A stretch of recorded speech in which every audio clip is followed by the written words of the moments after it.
Assalamualaikum dan salam sejahtera kepada semua pelajar. Okey, baiklah. Hari ini cikgu akan berkongsi berkenaan dengan satu topik yang sangat penting dalam dunia moden, iaitu adab dan etika dalam talian.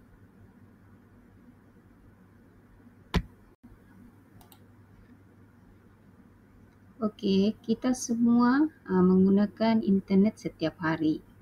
Sama ada untuk bermain permainan, menonton video, belajar, bersembang atau menggunakan media sosial. Tetapi penggunaan internet tanpa adab dan etika boleh menyebabkan banyak masalah seperti salah faham, pergaduhan, buli cyber, penipuan dan kebocoran maklumat peribadi. Jadi, dalam kelas PDPR cikgu ini, kita akan faham apa sebenarnya maksud adab dan etika dalam talian. Kenapa ia penting dan bagaimana kita boleh amalkannya sebagai pengguna digital yang bijak.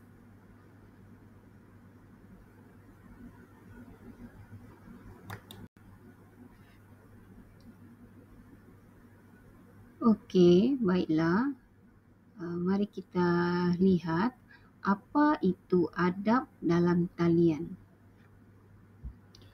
Adab dalam talian ni bermaksud tingkah laku sopan dan berakhlak ketika kita menggunakan internet. Sama seperti di dunia nyata, kita diajar untuk menghormati orang lain, bercakap dengan baik, menjaga tingkah laku. Jadi begitu juga di dunia digital. Baiklah, adab dalam talian ini merangkumi cara kita berinteraksi melalui mesej, komen, panggilan video dan perkongsian maklumat. Jika kita sopan di luar kelas, maka kita juga perlu sopan di laman sosial seperti di WhatsApp, TikTok, Instagram dan ketika kelas PDPR.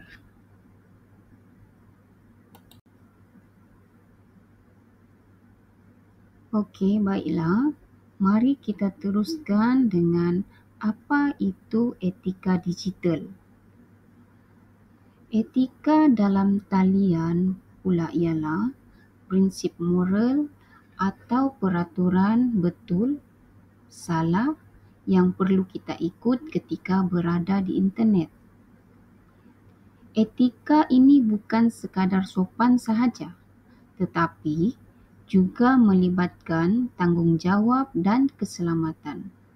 Sebagai contoh, tidak menipu, tidak mencuri maklumat, tidak menyebarkan berita palsu, tidak menceroboh privasi dan tidak melakukan perkara yang membahayakan orang lain.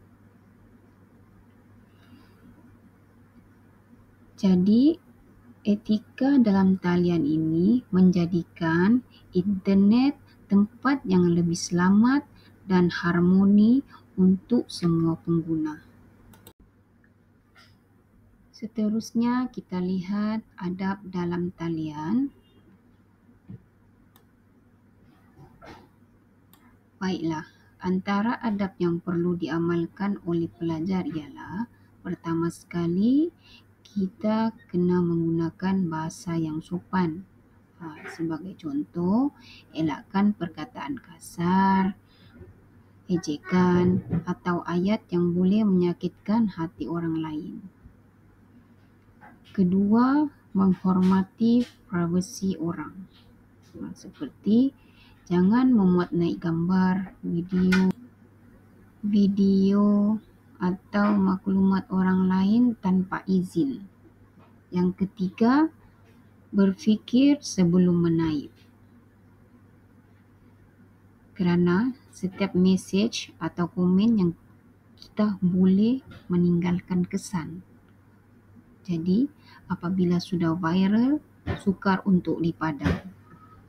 Yang keempat, kita kenalah memberi respon dengan baik.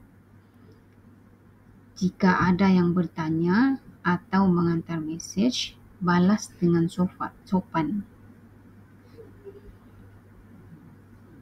Adab yang kelima, tidak menyindir atau memalukan orang di ruang awam. Contohnya, memberikan komen negatif sama ada di TikTok ataupun Instagram. Yang keenam, adab semasa PDPR. Sebagai seorang pelajar, semasa kita menjalankan PDPR, kenalah tutup mikrofon bila tidak bercakap, gunakan nama sebenar, tidak bermain game ketika kelas berlangsung, dan kena fokus kepada guru. Seterusnya, kita lihat etika dalam talian. Ada beberapa etika penting yang perlu kita amalkan. Pertama sekali, berkongsi maklumat yang benar saja. Jika belum pasti, jangan kongsi. Sebab ini penting untuk elakkan fitnah atau panik. Okey, etika dalam talian kedua, melaporkan kandungan tidak baik. Contoh, jika kita ternampak akaun palsu, buli cyber atau penipuan, terus report. Yang ketiga, menggunakan internet untuk tujuan yang baik saja.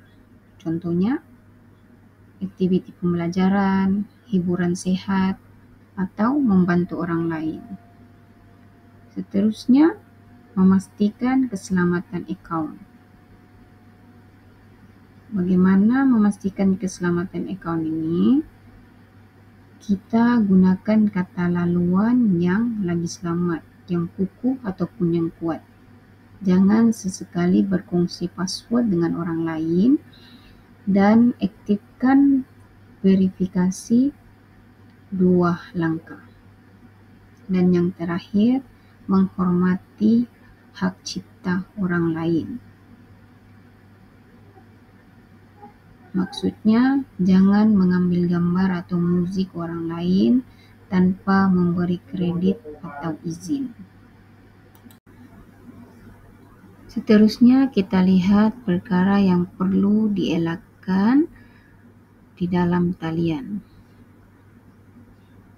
Pertama sekali, mengantar mesej kasar atau menghina, menyebarkan berita tanpa memastikan kesahihannya, menyebarkan gambar atau screenshot tanpa izin, berkongsi maklumat peribadi seperti alamat, nombor telefon ataupun lokasi. Seterusnya, menggunakan huruf besar berlebihan.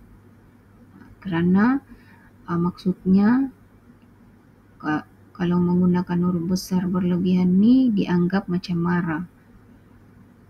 Selain itu, terlibat dalam pergaduhan cyber dan menggunakan laman web tidak selamat.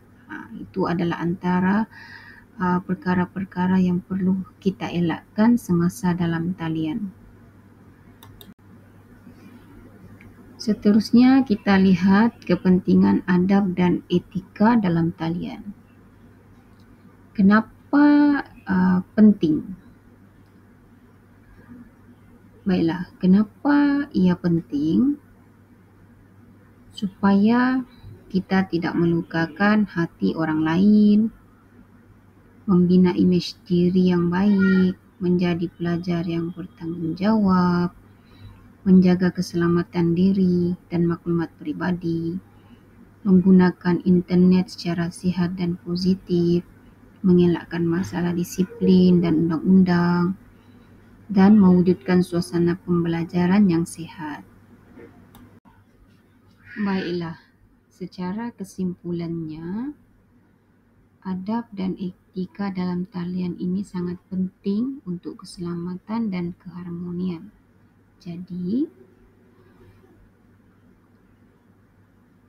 Jadilah pengguna internet yang bijak dan berhikmat.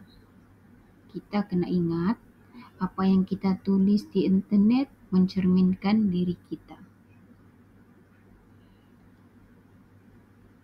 Akhir sekali, sebagai pelajar, kamu perlu sentiasa ingat untuk berfikir sebelum berkongsi, menjaga kata-kata, menghormati privasi, mengutamakan keselamatan, dan sentiasa menggunakan internet dengan cara yang positif. Internet ini boleh menjadi tempat yang menyeronokkan dan bermanfaat jika kita semua bertanggungjawab.